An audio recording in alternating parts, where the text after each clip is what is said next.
नमस्कार, मी डॉक्टर शिवहरी वाघ, संचालक aspire education institute, Chhatrapati Sambhajinagar. विद्यार्थी मित्रांनो, महाराष्ट्र सिटी सेलच्या वतीनं लवकरच इंजिनिअरिंगची प्रवेश प्रक्रिया सुरू होईल. अर्थात ती कॅप राऊंडच्या संदर्भानं 28 तारखेपासून 30 तारखेपर्यंत त्या ठिकाणी कॅप राऊंड हे भरले जातील. याशिवाय NTA वतीनं नीट परीक्षेचा निकाल त्या ठिकाणी जाहीर झालेला आहे.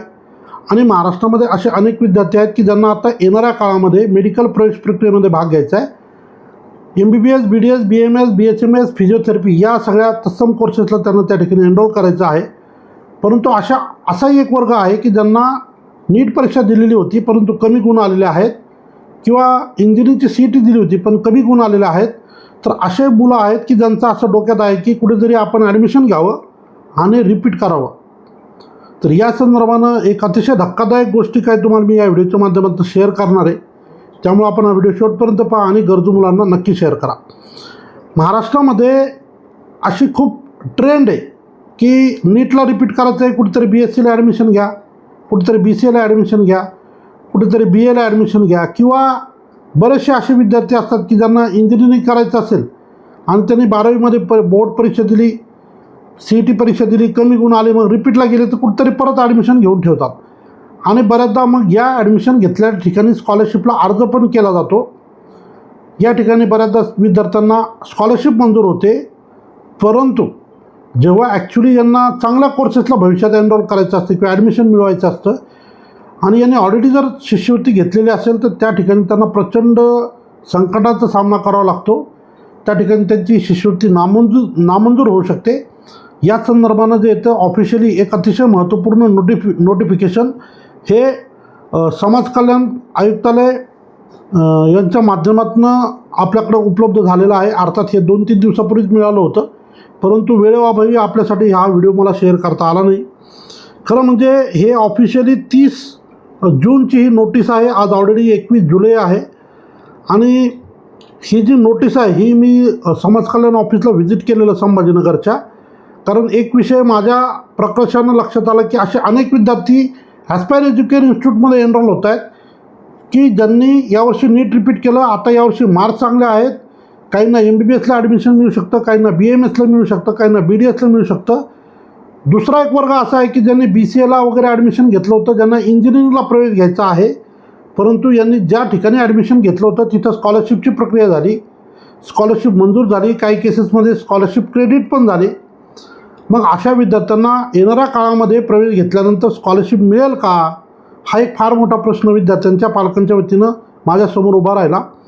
आणि मग याची डिटेल माहिती घेण्यासाठी म्हणून मी एकदा एक आठवड्याभर 5-6 दिवसापूर्वी समाज कल्याण ऑफिसला इथं छत्रपती संभाजीनगरमध्ये व्हिजिट केली आणि त्याने एक शासन निर्णय मला त्या ठिकाणी दिला. खरं म्हणजे या निर्णयामध्ये म्हणजे हे जे काय डॉक्युमेंट आहे गव्हर्नमेंटचं, याच्याची जर डिटेल जर पाहिले आपण, ते अतिशय ज्यांनी कुठेतरी ॲडमिशन घेऊन ठेवलं होतं आणि स्कॉलरशिप मिळवलेली आहे त्यांच्यासाठी हा व्हिडिओ फारच इम्पॉर्टंट असणार आहे. तर याच्यात काय नेमकं दिलं आहे ते थोडक्यात समजून घेऊया. विषय असा आहे की व्यावसायिक अभ्यासक्रम, वैद्यकीय इंजिनिअरिंग प्रवेशासाठी प्रयत्न करणाऱ्या विद्यार्थ्यांना पर्यायी प्रवेश घेतलेल्या सर्वसाधारण बिगर व्यावसायिक अभ्यासक्रमाच्या जसं की BA, BSc, डिप्लोमा इत्यादी शिष्यवृत्ती अर्जाबाबत काय दिलं आहे. उपरोक्त विषयांवे आपणास सूचित करण्यात येते की दरवर्षी 12वी उत्तीर्ण झाल्यानंतर अनेक विद्यार्थी वैद्यकीय, मेडिकल, MBBS, BMS इत्यादी किंवा अभियांत्रिकी, इंजिनिअरिंग अशा व्यावसायिक अभ्यासक्रमांच्या केंद्रीय प्रवेश प्रक्रियेत नीट, CET, कॅप राऊंड सहभागी होतात. या प्रवेश प्रक्रियेदरम्यान स्पर्धा किंवा कमी गुणांमुळे अपेक्षित प्रवेश न मिळाल्यास अनेक विद्यार्थी केंद्रीय प्रवेश प्रक्रियेचा निकाल लागेपर्यंत अथवा प्रवेश प्रक्रियेचे सर्व राऊंड पूर्ण होईपर्यंत तात्पुरत्या स्वरूपात बिगर व्यावसायिक अभ्यासक्रमांना प्रवेश घेतात. काही विद्यार्थी तर संपूर्ण 1 वर्षाकरिता गॅप घेऊन या कालावधी शैक्षणिकदृष्ट्या वाया जाऊ नये म्हणून देखील तात्पुरत्या स्वरूपात BA, BSc, BCom अशा व इतर तत्सम समकक्ष बिगर व्यावसायिक अभ्यासक्रमांना प्रवेश घेत असल्याचे निदर्शनास आले. जसं मी सुरुवातीलाच उल्लेख केला, बरेच मुलं रिपीट करतात आणि रिपीट करताना कुठेतरी विनाकारण ॲडमिशन घेतात, डॉक्युमेंट गुंतवून बसतात. आता खरी अडचण पुढे आहे. जेव्हा हे विद्यार्थी अशा ठिकाणी ॲडमिशन घेतात, गरज नसताना कागदपत्र गुंतवून बसतात, मग जर या ठिकाणी त्यांना स्कॉलरशिप मंजूर झाली तर मग ही स्कॉलरशिप या मुलांना भविष्यात अडचणीची ठरते. कशी? शासन नियमाप्रमाणे तुम्हाला UG करत असताना अंडर ग्रॅज्युएशन कोर्सेसला एकदाच तुम्हाला स्कॉलरशिप मिळणार. मग आता तुम्ही जर ऑलरेडी BAला घेतली, BComला घेतली, BScला घेतली, तर मग परत इथं तुम्हाला MBBS ॲडमिशन मिळत असेल, जिथं 10-12 लाख रुपये वर्षाची फीस आहे सेमी गव्हर्नमेंटची, तिथं तुम्ही तुटपुंजी 1,500-2,000 स्कॉलरशिप घेतली असती, तर इथं 10-11 लाख रुपये भरायची वेळ आपल्यावर येऊ शकते. आता इथं पुढं जाऊन सांगतो, विद्यार्थ्यांचा नव्याने घेतलेल्या अभ्यासक्रमाकरिता शिष्यवृत्ती अर्ज अपात्र होऊन त्याकरिता कोणत्याही प्रकारच्या शिष्यवृत्तीचा लाभ घेता येत नाही. तथापि अशा प्रकरणात शासन व आयुक्त स्तरावर वारंवार विद्यार्थी व त्यांच्या पालकांकडून तक्रारी प्राप्त होत आहेत. यामध्ये विद्यार्थ्यांचे शैक्षणिक व आर्थिक नुकसान रोखण्याकरिता क्षेत्रीय कार्यालय आपल्या अविरत अधीनस्थ असलेल्या सर्व महाविद्यालयांना खालीलप्रमाणे तात्काळ सूचना द्याव्यात. काय दिल्या सूचना? विद्यार्थ्यांचे समुपदेशन करावे. महाविद्यालयात येणाऱ्या अशा विद्यार्थ्यांना प्रवेशावेळीच समुपदेशन करण्यात यावे, जेणेकरून ते अनावधानाने गॅप वर्षामधील प्रवेशित सर्वसाधारण बिगर व्यावसायिक अभ्यासक्रमाकरिता शिष्यवृत्ती अर्ज करणार नाही. प्रवेश घेणं गैर नाही, परंतु स्कॉलरशिपला अर्ज केला जातो, स्कॉलरशिप मंजूर होते, ती क्रेडिट होते, मग अशी स्कॉलरशिप परत करण्याचं कुठलंही प्रावधान नाही. अशा पद्धतीचं सरळ गाईडलाईन या ठिकाणी उपलब्ध आहेत. प्रवेश अर्ज पडताना जर विद्यार्थ्यांनी जर काही कालावधीनंतर त्याच शैक्षणिक वर्षात किंवा पुढील वर्षात व्यावसायिक अभ्यासक्रमाला जाण्याचा मानस व्यक्त केला, तर त्यांना चालू वर्षामधील प्रवेशित सर्वसाधारण बिगर व्यावसायिक अभ्यासक्रमाकरिता शिष्यवृत्तीचा पर्याय न अवलंबण्याचे मार्गदर्शन महाविद्यालयांनी शिष्यवृत्ती विभागामार्फत देण्यात यावे. थोडक्यात काय, जे मुलं अशा पद्धतीचा अर्ज करतात तर त्यांनी स्कॉलरशिपसाठी अर्ज करू नये, अशा पद्धतीची सूचना किंवा अशा पद्धतीचं मार्गदर्शन हे कॉलेजनीच विद्यार्थ्यांना करावं, अशा पद्धतीची ही सूचना आहे. आता त्याच्यापुढे शेवटचा जो पॅरा आहे तो फार इम्पॉर्टंट आहे. तसं तर हे खूप मोठं नोटिफिकेशन आहे. आता याच्यात एक इम्पॉर्टंट आहे, कॉलेजच्या संदर्भानं कॉलेजला गाईडलाईन आहे. तथापि याबाबत आपणास कळविण्यात येते की सदर शिष्यवृत्तीची रक्कम ही DBT तत्वावर राज्य शासन तसेच केंद्र शासन स्तरावरून थेट विद्यार्थ्याच्या खात्यामध्ये जमा होत असल्याने अशी DBT तत्वावर अदा झालेली रक्कम शासनास चलनाद्वारे परत करावयाचे कोणतेही वित्तीय नियम प्रचलित नाहीत. त्यामुळे सदर अदा झालेली रक्कम शासनास परत करावयाचे मार्गदर्शन आपल्या स्तरावरून विद्यार्थ्यांना व संबंधित महाविद्यालयांना शासन परवानगी घेतल्याशिवाय करू नये. म्हणजे बऱ्याचदा म्हणतात ना मुलं, मला ही भेटलेली स्कॉलरशिप आपण परत करू म्हणजे मग नंतर परत नव्यानं आपल्याला अर्ज करता येईल. आता हे जे पत्र आहे हे फारच इम्पॉर्टंट आहे. याच्यात सगळ्याच गोष्टीचं कवर झालेल्या आहेत. तरी उपरोक्त नमूद पार्श्वभूमी लक्षात घेता आपल्या अधीनस्थ असलेल्या महाविद्यालयातील प्रवेशित पात्र विद्यार्थ्यांचे भविष्यात शिष्यवृत्ती फ्रीशिप अभावी व्यावसायिक शिक्षणाचे नुकसान होणार नाही याची गांभीर्याने नोंद घेऊन सदर सूचनांची काटेकोर अंमलबजावणी करावी व केलेल्या कारवाईचा अहवाल सदर कार्यालयाला सादर करावा. आता याच्यात एक इम्पॉर्टंट विषय हा आहे की बरेच मुलं अशा पद्धतीनं कुठेतरी ॲडमिशन घेतात.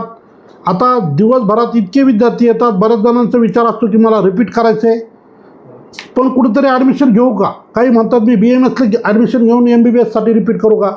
काहींचं म्हणणं आहे मग मला BHMS मिळालं तर मला BMS तरी पाहिजे होतं, मग मी रिपीट करू का? तर सर्व विद्यार्थ्यांसाठी आवर्जून सांगतो, कुठेही ॲडमिशन न घेता रिपीट केलेलं केव्हाही उत्तम. कारण एकतर आपलं भविष्यातलं नुकसान त्यामुळे टळेल. दुसरं, कुठेही ॲडमिशन तुम्ही घेताल आणि म्हणाल मी अभ्यास करेल, तर अभ्यासाला वेळ मिळत नाही. कारण तुम्ही कॉलेज करणार की अभ्यास करणार.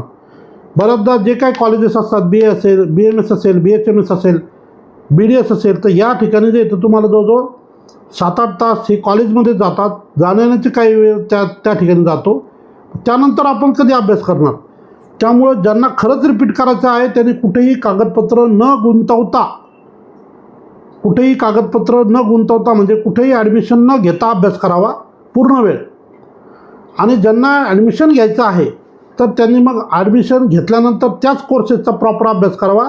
इतर कुठल्याही गोष्टी करत बसू नये. कारण कोणतंही एक काम व्यवस्थित आपण केलं पाहिजे. BMSला ॲडमिशन घेतलं तर BMSचा स्टडी प्रॉपर करा. जर तुम्हाला MBBSच करायचं आहे तुम्ही BMS घेऊच नका. दोन गोष्टी त्याच्यात होतात. एक तर तुम्ही कॉलेजची इतर मुलाची जागा अडवता, दुसरं उद्या जर तुम्हाला हे कॉलेज सोडायचं असेल तर त्याची पेनल्टी तुम्हाला भरावं लागते, तिसरं जर तुम्ही स्कॉलरशिप त्या ठिकाणी घेतली तर भविष्यात तुम्हाला स्कॉलरशिप घेण्यासाठी अडचण येऊ शकते. हे सगळे विषय घेता व लक्षात घेता ज्या मुलांच्या मनात पार्शल ड्रॉपचा विचार आहे, कुठेतरी ॲडमिशन घेऊन रिपीट करायचा विचार आहे, त्यांनी तो डायरेक्ट डिलीट करावा. डिलीट म्हणजे पुन्हा कुठेही ॲडमिशन न घेता रिपीट करण्याचा विचार डोक्यात आणू नये. केवळ पूर्ण वेळ रिपीट करावं, नाही तर ज्या कोर्सला आपण ॲडमिशन घेतो आहे त्या ठिकाणी पूर्ण वेळ अभ्यासाकडे लक्ष द्यावं, असा एक खूप मोलाचा सल्ला देतो. कारण जर असं जर झालं तर आज महाराष्ट्रात असे हजारो विद्यार्थी असतात की जे कुठेतरी ॲडमिशन घेऊन ठेवतात, रिपीट करतात. आता चांगले मार्क आले तर मग पुढे काय. आता माझ्याकडे यावर्षी एक स्टुडंट आहे, VJNT कॅटेगरी आहे, मागच्या वर्षी BMSचं चांगलं कॉलेज भेटेल, पण तिला यावर्षी आता इतके चांगले मार्क आले तर MBBSला ॲडमिशन मिळतं. आता पुन्हा प्रश्न आला, जे कॉलेज भेटलेले आहे पहिले ते सेमी गव्हर्नमेंट आहे, ते किमान त्यांची पुढची 2-2.25 लाख रुपयाप्रमाणे 8-9 लाख फीस भरून घेणार. कारण जर विद्यार्थी तिथे शिकणार नसेल तर शासनाकडून त्या कॉलेजला स्कॉलरशिप येणार नाही आणि ती जागा रिक्त राहणार आहे. म्हणून कॉलेज काय स्वतःचं नुकसान करून कागदपत्र सहज परत देणार नाही. त्यामुळं अशा पद्धतीची चूक कुणी करू नका. ज्या कोर्सेसला आपण एनरोल करतो आहे ती पूर्ण वेळासाठी करा. जर आपल्याला रिपीट करायचं तर कुठेही ॲडमिशन न घेता रिपीट करा, जेणेकरून भविष्यात तुम्हाला अडचण येणार नाही. तर हा एक फार महत्त्वाचा व्हिडिओ होता. हा ज्यांना असं वाटतं की ॲडमिशन घेऊन रिपीट करू अशा मुलांना हा व्हिडिओ नक्की शेअर करा. धन्यवाद.